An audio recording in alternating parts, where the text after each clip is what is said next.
రథసప్తమి రోజున ఉదయమునే స్నానం చేస్తూ జిల్లేడాకు రేగిపండు పెట్టుకొని స్నానం చేస్తూ ఈ మంత్రం చదువుకుంటూ సప్త సప్త మహాసప్త సప్త ద్వీప వసుంధర సప్త జన్మ కృపం పాపం మరణేన వినశ్యతి అంటూ మంత్రం చదువుకుంటూ స్నానం చేయాలి. రథసప్తమి రోజున పాలు పొంగించుకుంటాం. కావాల్సినవి మెయిన్ ఏంటంటే పువ్వులు, ఎరుపు పువ్వులు అయితే మాత్రం ఉండాలండి దేవుడికి. కొంచెం ఇత్తడి గిన్నె పరవాన్నం వండుకుందుకు కొంచెమే బియ్యం తీసుకున్నాను, ఎక్కువ అక్కర్లేదు. దేవుడికి వెళ్ళక కొబ్బరికాయ కొడతాం.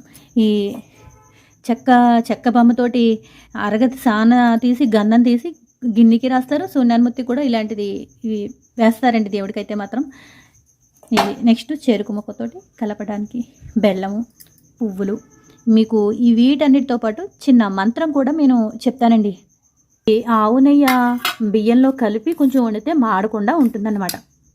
ఈ విధంగా నేను పూజ అయితే మాత్రం ప్రిపేర్ చేసేసుకున్నాను. పొద్దున్నే నెత్తి మీద స్నానం చేసేటప్పుడు చదవలసిన మంత్రం కూడా చెప్తానండి.